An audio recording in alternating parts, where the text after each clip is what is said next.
Hello, great students. You're welcome to another class with Mr. Olukorede. I'm excited having you here today. I hope you guys are doing fine.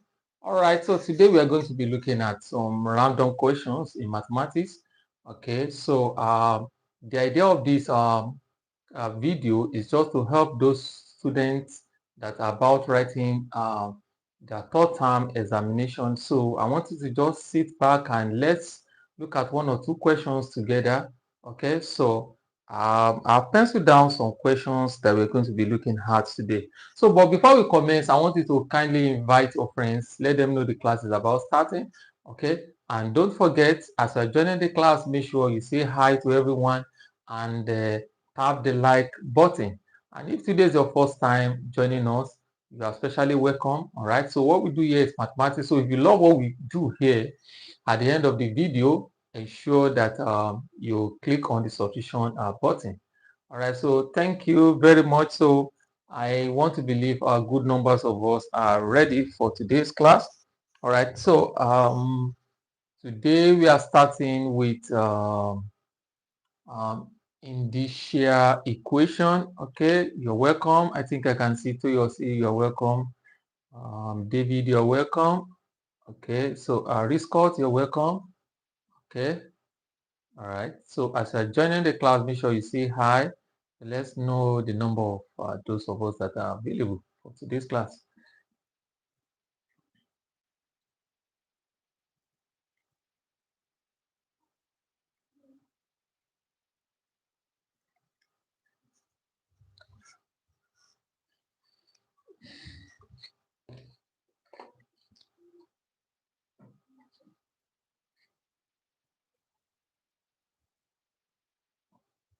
All right, thank you very much. So now let's look at the first question here.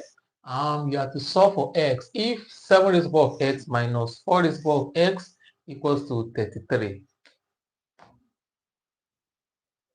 7 raised to the power of x minus 4 raised to the power of x equals to 33. So how do we solve this? Now, this is the trick we are going to use to solve this problem. Now, I want us to see this x. This x can be written as x over 2 plus x over 2. Now, this is half of x. This half of x, when you add it together, it gives you 1x. So now, that means we have 2 half of x. 2 half of x gives you 1. So I can write this x as x over 2 times 2. Okay, so now this is the same thing as x. Of course, now when you multiply this, 2 cancel 2, you have your x back. So now why am I doing this? I want to replace this x here and the x here with 2 times x over 2. So that's what I want to do. Now let's do that together. Okay, so now look here. So 7 raised to the power of x. So the x will be written in this form, x over 2 times 2. Now, can you see that? Such a way that when this cancel this, you have an x back. And the same thing also applies to this. 4 raised to the power of x over 2 raised to the power of 2 now equals to 33. Okay, so I'm going to be using principle of difference of two squares. So whenever you have this kind of expression, now it's going to give you x minus y, x plus y. All right, so when you expand this, you're going to have this. So now when you compare this and this now, the left-hand side of this equation turns to 7 raised to the power of x over 2 minus 4 raised to the power of x over 2. 7 raised to the power of x over 2 plus 4 raised to the power of x over 2 equals to 33. Okay, I hope we all understand that. All right, so can we move forward now? Now, when you expand this, it's giving you what we have here. So now, we then have 7 raised to the power of x over 2 minus 4 raised to the power of x over 2 7 raised to the power of x over 2 plus 4 raised to the power of x over 2 equals to 3 times 11. All right. So now look at what we have here. Both numbers are what? They are prime numbers. All right. So this is the only way to express 33. All right. So now what it means now is the expression we have here is equivalent to 3 and this is equivalent to 11.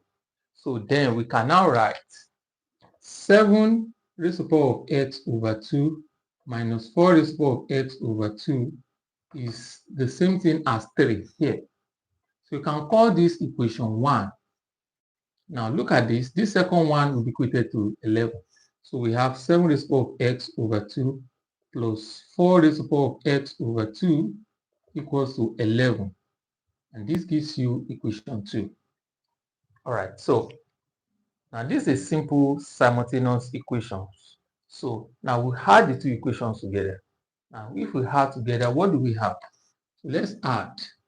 Now when you add this and this together, we have 2 of 7 raised to the power of x over 2. So 2 of this. So I can write it this way, 2 of 7 raised to the power of x over 2.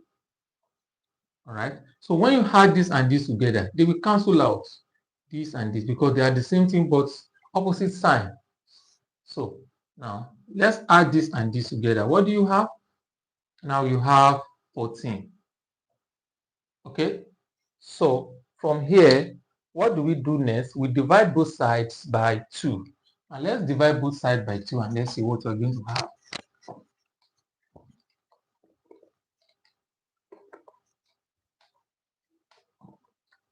Okay, so when you divide both sides by 2, you'll be having 7 raised to the power of x over 2 equals to 14 over 2. That is 7 raised to the power of x over 2 equals to 7. All right. So 7 is the same thing as 7 raised to the power of 1. All right. So now once we discover that we have same base, right, you equate the powers. Okay. So now, so that implies that x over 2 equals to 1. And when you multiply both sides by 2, multiply this by 2, this by 2. 2 cancel 2, you have x equals to 2. And this is the answer to the first part of the question. I hope we all understand that. Okay. So now let us look at the second one. Let's look at the second question.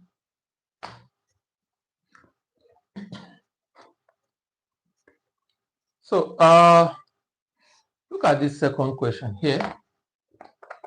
What we have to do, we have to simplify. This is an indicial expression. So how do we simplify this? We have 196 over 225 raised to the power of negative 1 over 2. Now the first thing I'm going to be doing here now is to find a way of taking away this negative. So now if I'm taking away this negative, I find the reciprocal of the base. This is the base and this is the power. Okay, so if I want to take this negative with this power, I want to take it away, turn it to plus, I will find the reciprocal of the base. Okay, so now this turns to, this will be 225 over 196 raised to power of 1 over 2. Okay, can you see the difference now? So negative have been taken away here. So the denominator moves up while the numerator comes down. So now the next thing now is to find the square roots of what we have here. 225 over 196. Okay, so now when you do that, what do you have? You have 15. Square root of this 225 is what? 15. And the square root of 196, that's 14. Okay, so your answer now is going to be plus or minus. Whenever you find square root of a number, it will be plus or minus. All right, so plus or minus, plus or minus. Now 14 goes in 15. That is one whole number, 1 over 14. So this is going to be the answer to the problem. All right. So That's it. All right, so can we move down to another problem? Another problem. So let's move down to another problem.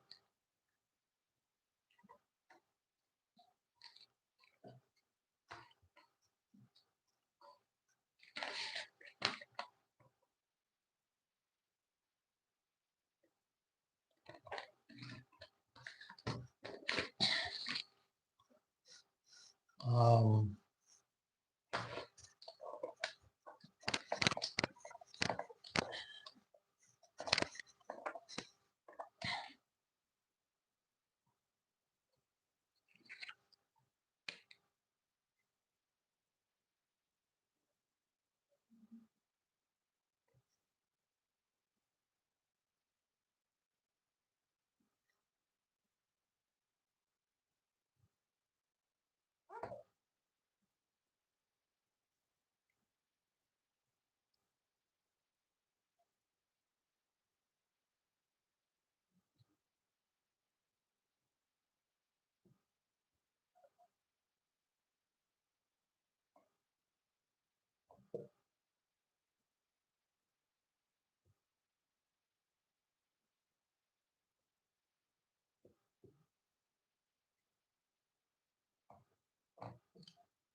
okay.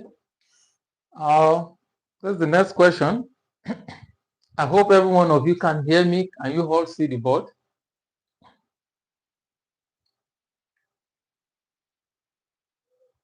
Okay. All right.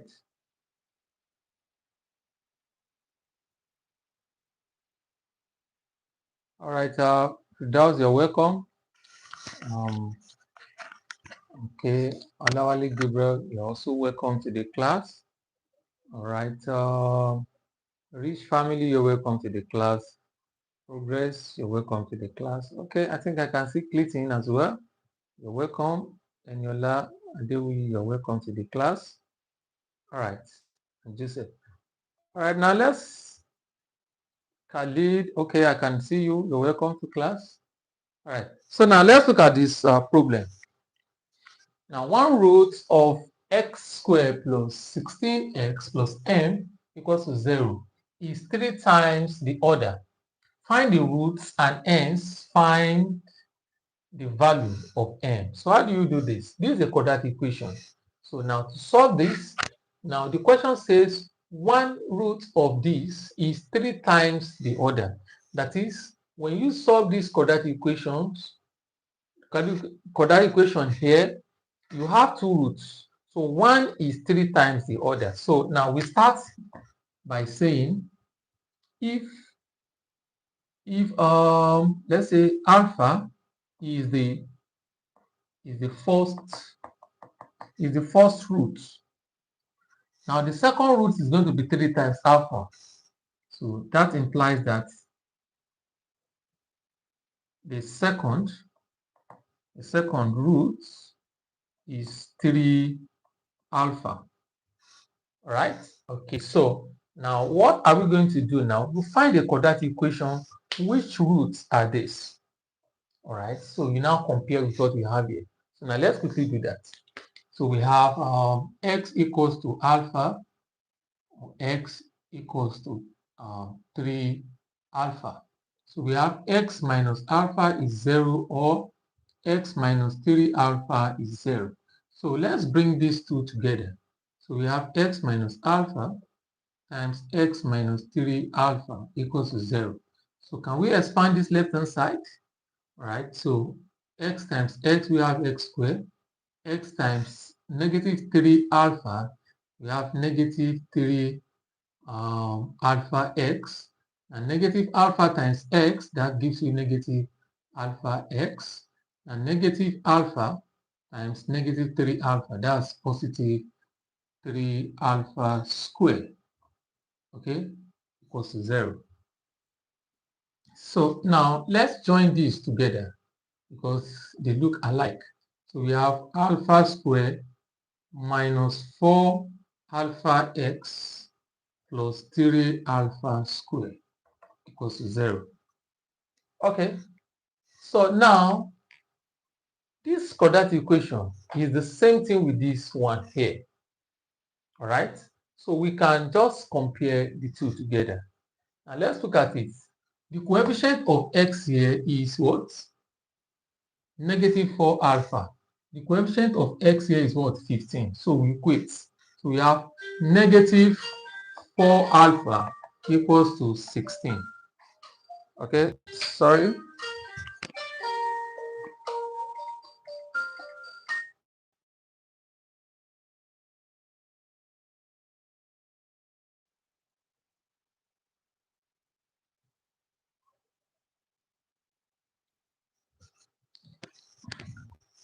Okay, sorry for that.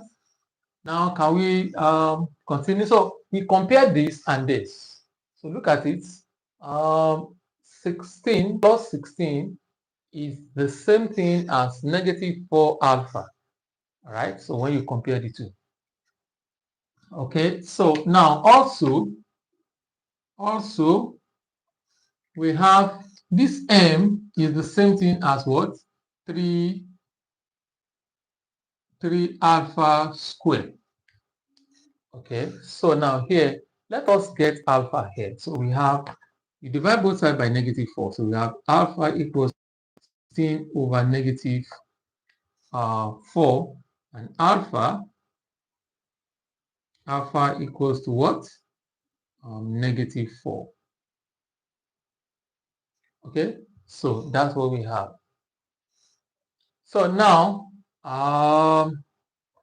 here we have m to the what?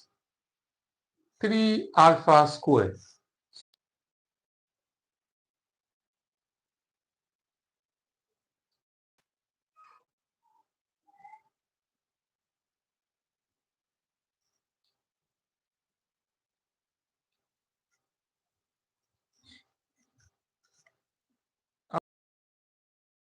And the network just went off.